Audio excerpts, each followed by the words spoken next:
नमस्कार दोस्तों, ये वीडियो उन लोगों के लिए महत्वपूर्ण है जो पहली बार एलडीसी के एग्जाम देंगे, पहली बार स्टेनो की टाइपिंग के एग्जाम देंगे या पहली बार एसएससी के एग्जाम देंगे। हम इस वीडियो में चर्चा करेंगे कि कैसे यहाँ पे माहौल रहता है टाइपिंग सेंटर में और कैसे एग्जाम हॉल में टाइपिंग का माहौल रहता है, कैसे कैसे क्या कंडीशन अप्लाई करनी पड़ती है वहाँ पे, क्या एग्जाम प्रेशर होता है, इस सब कुछ की हम चर्चा करेंगे। हाल ही में एग्जाम 3 बार कल एग्जाम दी थी एलडीसी की, तो इनको सब पता है कि कैसे कैसे वो बिठाया गया है, इनको कैसे कैसे टाइपिंग कराई इनसे और कैसे कैसे इनके ऊपर एग्जाम का प्रेशर पड़ा। ठीक है, तो सब कुछ की चर्चा करेंगे हम, सब बातों की, जो आपकी सारी क्वेरीज यहाँ पे खत्म हो जाएंगी। और बने रहिए इस वीडियो में, पूछते हैं कुछ सवाल इनसे। तो मुझे बताइए आप कि कैसे, मतलब कितनी देर पहले पहुंचे आप एग्जाम देने के लिए? मैं सर 9 बजे तक एंट्री बंद थी, 8:20 पे तक पहुंच गए सर। मतलब 9 बजे की एंट्री में 8:20 पे पहुंच गए एग्जाम सेंटर के अंदर आप। हाँ। तो आपने जब कंप्यूटर देखे तो वहाँ पे ऑन थे? कंप्यूटर ऑन नहीं थे सर पहले। कंप्यूटर ऑन थे तो स्क्रीन चालू हो जाती है, आप कुछ भी करने लग जाते हो उस पे या फिर? नहीं सर, वो पेरिफेरल चेक के लिए टाइम देते हैं, उसमें लॉगिन और पेरिफेरल चेक का दोनों का ऑप्शन आता है उसमें। तो जैसे एग्जाम चालू होती है जैसे टाइपिंग, तो मतलब वो बोल देते हैं कोई 15 मिनट के लिए पेरिफेरल चेक का होता है कि उसमें अपन डिवाइस चेक कर सकते हैं, माउस है और कीबोर्ड कैसे प्रॉपर काम कर रहे हैं या नहीं। अगर उसमें कुछ दिक्कत आया तो चेंज करवा सकते हैं अपने। तो क्या देते हैं चेक करने के लिए ऐसे? उसमें सर ऐसे ब्लैंक जैसे पेज खुल जाएगा, नोटपैड की तरह खुलता है, तो उसमें अपन टाइपिंग कर सकते हैं। उसमें इंग्लिश में होती है वैसे, इसमें एलडीसी में इंग्लिश में थी शुरू में पेरिफेरल चेक के लिए। उसमें तो अपने सब की को दबा के देख लो प्रॉपर दब रहे हैं नहीं। अब मेरे सर दिक्कत ये आ रही थी उसमें, जो लेफ्ट साइड का जो शिफ्ट था ना, वो मतलब ऐसे अपने सॉफ्टली जैसे ही उसको प्रेस करेंगे तो वो उससे कैपिटल वर्ड नहीं आ रहे थे। तो फिर मैंने उसका सर बोला उनको, 2-3 बार बोला तो उन्होंने फिर चेंज ऐसे ही कर रहे थे कि भाई करेंगे देख रहे हैं। एक कुछ प्रेशर भी डालेंगे आपके ऊपर कि भाई सही तो है, उसको जोर से दबा के देखेंगे कि भाई ये दब तो रहा है। और जैसे आप उसको अगर चेंज नहीं कराओगे ना, आपकी स्पीड खराब होगी। हिंदी में तो बहुत ज्यादा फर्क पड़ता है उसका शिफ्ट की का। तो उसको आपको चेक कराना है, उनसे 2-4 बार कितनी बार बोलना है, फिर वो करेंगे, आप चला करेंगे वो जो प्रेशर बनाना है उनके ऊपर, तो चेंज कर देंगे। फिर मेरे को 3-4 कीबोर्ड दिखाया उन्होंने, जिब्रोनिक्स का भी दिखाया। तो उसमें सर दिक्कत ये रहती है कि जो ये दहवाल आता है ना अपने, जैसे उद्यान में आता है जो एंटर बड़ा होता है, ये एंटर के ऊपर वाला एक ही है ना जो एंटर के पास होता है, तो उसमें आपको दिक्कत आएगी अगर आपने उस पर प्रैक्टिस पहले नहीं की है। तो जिस पे की है वैसा ही कीबोर्ड लेना है आपको। तो फिर मेरे को 2-3 दिखाया तो मेरे को ठीक नहीं लगे, तो पीछे की साइड में रो में वो कोई बच्चे आए नहीं थे, उनमें से मैंने चेक करके एक कीबोर्ड चेंज करवा लिया। तो इनका मतलब ये कि 15 मिनट पहले, एग्जाम से 15 मिनट पहले आपको एक नोटपैड की तरह सॉफ्टवेयर ओपन करेंगे जिसके अंदर आप पूरा कीबोर्ड चेक कर सकते हो एक की दबा करके। माउस को भी चेक कर सकते हो कि क्या प्रॉपर क्लिक काम कर रहा है कि नहीं कर रहा है, क्योंकि स्क्रॉल तो आपको माउस से करना पड़ेगा। अगर आपने वहां पे शर्मा गए, कई लोग होते हैं जो शर्मा जाते हैं या बगल वाले से बोलते हैं मेरी ये की खराब है, आपको बगल वाले से नहीं बोलना, आपको जो एग्जामिनर है वहां पे उससे बोलना है कि मेरा कीबोर्ड खराब है। अगर आपने धीरे बोला या रिलैक्स होकर बोला तो सोचेंगे कोई बात नहीं करेंगे, लेकिन आपको तेज बोलना है और आपको ये बोलना है कि मुझे एग्जाम में ये कीबोर्ड नहीं चाहिए, मुझे चेंज ही करवाना है, तो चेंज कर देंगे। ठीक है, मैं नहीं कह रहा कि आप वहां पे कीबोर्ड को फेंको, ऐसा कुछ नहीं है। मेरा मतलब है कि आराम से निवेदन के साथ बोलो उनसे कि मेरा एक की खराब है और आप दबा के देखो, खराब होगा तो आप चेंज कर देंगे। ज्यादातर चेंज नहीं करते, ऐसे सब बोल देंगे कि मेरा कीबोर्ड टाइट है, सबका चेंज नहीं करेंगे, लेकिन वो चेक करेंगे फिर आकर के कि क्या सच में की खराब है आपकी, ये की दब नहीं रही, जो भी है तो चेंज कर देंगे। ठीक है, चेंज करने के बाद भी कई कीबोर्ड ऐसे होते हैं जो जिनमें आपने टाइपिंग नहीं की। जैसे कई बार क्या होता है कि यहाँ पे एंटर जो होता है, ये एंटर बड़ा चिन्ह आ जाता है, ये जो घे वाला होता है ये बटन यहाँ पे आ जाता है। तो ऐसे कीबोर्ड आपको नहीं लेने या फिर लेने हैं तो पहले ही यहाँ पे प्रैक्टिस करके जाना है उन कीबोर्डों पे। ठीक है, अगर आपकी प्रैक्टिस नहीं है ऐसे कीबोर्ड पे जिसमें एंटर बड़ा है, आप समझ रहे हो मेरी बात को, एंटर L साइज का आता है यहाँ पे और ये जो बटन होता है एंटर के जस्ट ऊपर का वो यहाँ पे होता है। तो ऐसे कीबोर्ड पे आपको प्रैक्टिस अगर पहले से है तो लेना है वहां पे, वरना मत लेना, वरना टाइपिंग खराब हो जाएगी आपकी। ठीक है, और बताओ।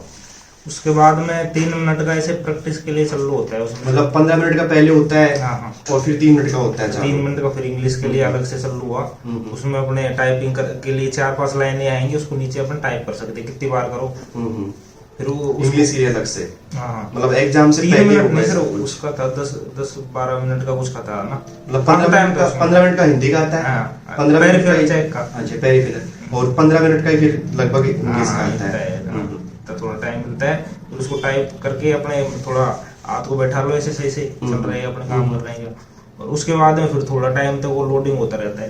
टाइम मिलता है 5-1 मिनट की। उसके बाद में फिर चालू हो जाएगा फिर टेस्ट। अच्छा, टेस्ट चालू होने से पहले मूक टेस्ट होगा फिर? वो मूक टेस्ट ही तो है सर, वो लाइन लिखी आती है वो। अच्छा, वो मूक टेस्ट हो जाता है, प्रैक्टिस हो जाता है। Okay okay. उसके बाद में टेस्ट चालू हो जाएगा। टेस्ट चालू होने के बाद में वो ऑटोमेटिक। मैं पूछ रहा हूँ आपसे कि यहाँ पे जो टाइपिंग करते हो आप, यहाँ पे जैसे टाइपिंग करते हो, क्या वहाँ भी ऐसा ही फील करते हो आप टाइपिंग करते टाइम? वहाँ पे सर प्रेशर तो रहता है, जैसे कीबोर्ड की आवाज आती है, सब कुछ होता है। पर पहले आपको ऐसे नहीं है कि जैसे वहाँ पे प्रैक्टिस करते रहना है। शुरू में जो टाइम मिलेगा 3 मिनट 5 मिनट का कुछ भी, तो उसमें अपने को प्रैक्टिस करते रहना है।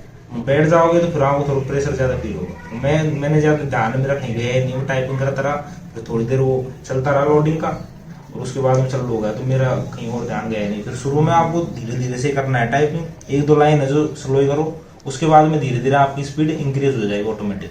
आपके हाथ जैसे बैठेंगे तो ऑटोमेटिक बढ़ेगी, ज्यादा तेज लिखने की कोशिश नहीं करनी।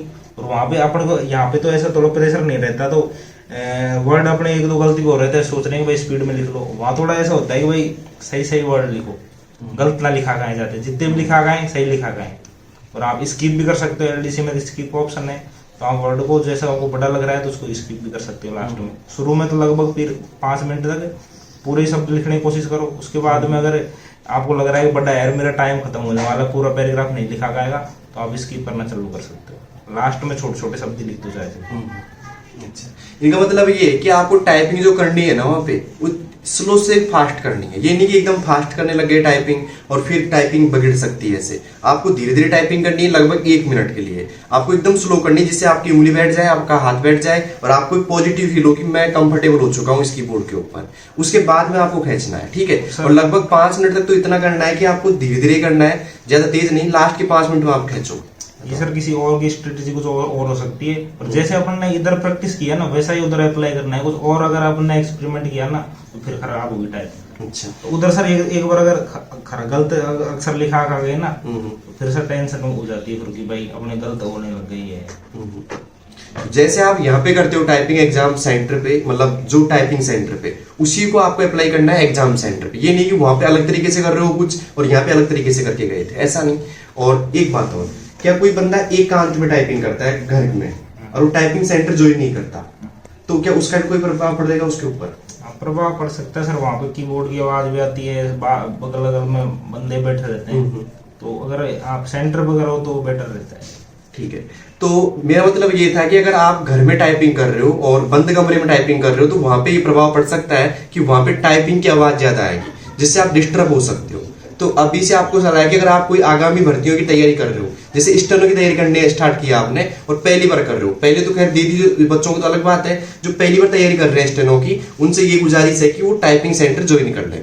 ठीक है, अगर दौसा में है तो हमारा टाइपिंग सेंटर ज्वाइन कर ले, हम उसको परफेक्ट करेंगे यहाँ पे टाइपिंग के लिए, गारंटी देते हैं उस चीज के लिए, और साथ में एफिशिएंसी की भी। लेकिन कहीं भी कर रहा है, जैसे जयपुर, जो भी कहीं भी कर रहा है, तो टाइपिंग सेंटर ज्वाइन कर ले। उसका एक रीजन है कि घर में करेगा तो वो एग्जाम माहौल का जो प्रभाव पड़ेगा उससे विचलित हो सकता है, वो उसकी टाइपिंग खराब हो सकती है। पहले बता रहा हूँ उस चीज को मैं। अब मुझे बताइए आप कीबोर्ड कैसे मिलते हैं वहां पे? कीबोर्ड सर स्मूथ ही आते हैं, पर हो सकता है आपके कीबोर्ड में कोई दिक्कत हो, तो जैसे शुरू में जैसे पेरिफेरल चेक का होता है, उसी टाइम कीबोर्ड माउस में कुछ भी दिक्कत हो तो आप उनको बोलिए। नहीं सुने तो 2-4 बार और को बोलिए, वो 2-3 सब रहते हैं, तो उनको टीचर और मतलब बोर्ड की तरफ से लगे रहते हैं, उन टीचर को बोलिए, तो आप दबाव बनाओगे तो वो चेंज करेंगे फिर। नहीं, मेरा मतलब ये भी है कि क्या कीबोर्ड एकदम नए मिलते हैं या ओल्ड टाइप मिलते हैं? ओल्ड मिलते हैं, पर बहुत हार्ड की नहीं होती, सॉफ्ट ही होती है। सॉफ्ट ही होती है, तो एकदम नए कीबोर्ड नहीं मिलेंगे आपको, मतलब मीडियम कीबोर्ड मिलेंगे, ना तो पुराने ना नए, ऐसे कीबोर्ड मिलेंगे। ठीक है, अब बात करते हैं एफिशिएंसी। एफिशिएंसी मुझे बताइए कि क्या आपको जो कॉपी मिलती है वहाँ पे, मतलब जो क्वेश्चन वाली सीट मिलती है, वो हार्ड कॉपी रहती है, सामने लिखे हुए रहते हैं? एलडीसी में सर हार्ड कॉपी मिलती है, क्वेश्चन लिखे हुए होते हैं, एक पन्ना मिलता है आपको? पन्ना मिलता है आपको। जैसे टाइपिंग आपकी पहले हिंदी को होगी, उसके बाद में इंग्लिश को होगी, उसके बाद में फिर आपको 4 मिनट का लगभग 5 मिनट का टाइम मिलता है टाइपिंग होने के बाद में। उसी टाइम में आपको डिस्ट्रीब्यूट की जाएंगे। अगर आप शुरू में हो तो आपको 4 मिनट पहले मिल जाएंगी, लास्ट में हो तो 3 मिनट 2 मिनट 2.5 मिनट पहले तो मिल ही जाएंगी ये। तो फिर उसमें उसी टाइम आपको रोल नंबर भी भरना होता है, दोनों साइड इंग्लिश के दोनों होते हैं एक ही पन्ने में, एक साइड एक ही सीट में, एक साइड हिंदी होगा, एक साइड इंग्लिश होगा। आपको उधर रोल नंबर और भी कुछ होता है सर उधर, जो ये सब फिल करके डाटा फिल करके और आपके साइन करने होते हैं, इतना ये फॉर्मेलिटी के बाद में आप क्वेश्चन पढ़ सकते हो। टाइम मिल जाता है इनफ कि भाई 1-1.5 मिनट में आप नॉर्मली जैसे पहले वर्ड आ रहा है हिंदी में तो उसके सब क्वेश्चन देख सकते हो। तो आपको अगर आपको क्वेश्चन ऐसे इजी आए थे तो आपको देख के ऐसे पता लग जाएगा कि भाई कहाँ से ये क्वेश्चन होगा। पर उसमें अपन को ज्यादा वो नहीं होना है कि भाई अपन हो ही जाएगा, टाइम का थोड़ा ध्यान रखना है। जैसे वर्ड में क्वेश्चन ज्यादा लेंथी नहीं थे तो मैंने कर दिए, कोई दिक्कत नहीं आई, 7 मिनट में लगभग हो गए। उसके बाद में 3 मिनट में मैंने एक्सेल के क्वेश्चन भी जो इंग्लिश वाले थे वो देख लिए। पर फिर इंग्लिश वाले भी क्वेश्चन सर मेरे हो गए। लास्ट में दिक्कत ये आई कि उसमें एक में अगर आपको ये ध्यान रखना है कि भाई जैसे फॉर्मूला लगाओ ना, सेल सही सेलेक्ट करना है। उसमें अगर आपने गलत कर दी फिर से उसको सही करने बैठोगे ना तो फिर उसमें टाइम खत्म हो सकता है। मैंने शुरू में टाइम में ध्यान नहीं दिया, बड़े नंबर वाले क्वेश्चन है उसके थे फॉर्मूले के, तो मैंने सीक्वेंस वाइज करता गया। आप चाहो तो कोई से भी कर सकते हो, शुरू भी कर सकते हो फिर लास्ट के फिर शुरू में जा सकते हो, ऐसा कोई सीक्वेंस में करना वहाँ जरूरी नहीं है। तो आपको पहले ज्यादा नंबर के जो क्वेश्चन है वो करने हैं। उसमें जो 1-1 नंबर के क्वेश्चन थे उनमें भी उतना टाइम लग रहा था, और जो ज्यादा 4-4 नंबर के थे ना उनमें भी वो सेम ही टाइम लग रहा था। तो फिर उसमें लास्ट वाले क्वेश्चन में मेरे साथ ये हुआ कि सर जब फॉर्मूला उसमें फॉर्मूला लगा के जैसे इसमें 3 कॉलम दे रखे हैं DEF, फॉर्मूला उसमें लगा रहा है कि भाई E और F में लगाना है। मैंने D और E में अप्लाई कर दिया पहले, इक्वल टू मतलब उसमें मिनिमम पूछ रहा था, इक्वल टू मिनिमम करके वो फॉर्मूला अप्लाई कर दिया। पर फिर मैंने फिर हैंडल करके उसका नीचे तक जैसे G2 से G7 सेल तक पूछ रहा था आंसर है ना, वो पूरा फिल कर दिया। फिर मेरे को सर मैंने देखा तो उसको भाई उसमें 40 आंसर आना चाहिए था, शुरू की सेल में 4 आ रहा है। तो फिर मैंने फिर से पेपर को देखा, उसमें क्वेश्चन वही अलग है, मैंने सेल गलत सेलेक्ट कर ली। तो फिर उसको मिटा के फिर से किया तो फॉर्मूला एंटर कर दिया, तो मेरे G2 सेल में आंसर रहा। फिर हैंडल लगाने में फिर टाइम खत्म हो गया। तो ये आपको शुरू में ही देख लेना है क्वेश्चन को ध्यान से कि कौन सी सेल अपन को सेलेक्ट करनी है। तो इन भैया ने बहुत कुछ बताया एफिशिएंसी के बारे में। एफिशिएंसी की आपको हार्ड कॉपी मिलेगी जो लगभग 2 से 3 मिनट या 5 मिनट पहले मिल जाएगी। अगर आप अंतिम में बैठे हो एग्जाम हॉल में, लास्ट स्टूडेंट अगर आप हो तो आपको 2 मिनट या 3 मिनट पहले मिल जाएगी। उसके अंदर आपको रोल नंबर फिल करने होते हैं और फिर साथ में आप पर्सन पढ़ सकते हो। पर्सन सारे इजी होते हैं, ज्यादा हार्ड नहीं होते, 1-2 क्वेश्चन हार्ड होते हैं, लेकिन सीधी बात है टाइम का विशेष ध्यान रखना है। मैंने काफी स्टूडेंट्स पूछा है कि एफिशिएंसी पेपर पूरा हो गया है क्या, लास्ट के 1-2 क्वेश्चन छूट जाते हैं इजी होते हुए भी, क्योंकि टाइम का पता ही नहीं लगता कि 10 मिनट कब पूरे हो जाते हैं। तो इन सब बातों का आपको ध्यान में रखना है। अब साथ में बात करूंगा मैं, स्टेनो की वैकेंसी आ चुकी है और स्टेनो में भी सेम कंडीशन यही अप्लाई होगी। 50 नंबर की टाइपिंग होगी, 50 नंबर की एफिशिएंसी होगी। तो जो बच्चे नए हैं, ठीक है, जो पहली बार स्टेनो की तैयारी कर रहे हैं और पहली बार एग्जाम देंगे स्टेनो की, उनसे मैं ये कहूंगा कि टाइपिंग सेंटर ज्वाइन कर लीजिए। अगर आप दौसा से हो तो दौसा कंप्यूटर वाला ज्वाइन कर लीजिए। हम आपको गारंटी देते हैं आपके सिलेक्शन की, साथ में हम आपको ये बताएंगे कि कैसे आपको टाइपिंग करनी है, कैसे आपको एग्जाम हॉल में बैठना है, सब कुछ हम गाइड करेंगे यहाँ पे, ठीक है।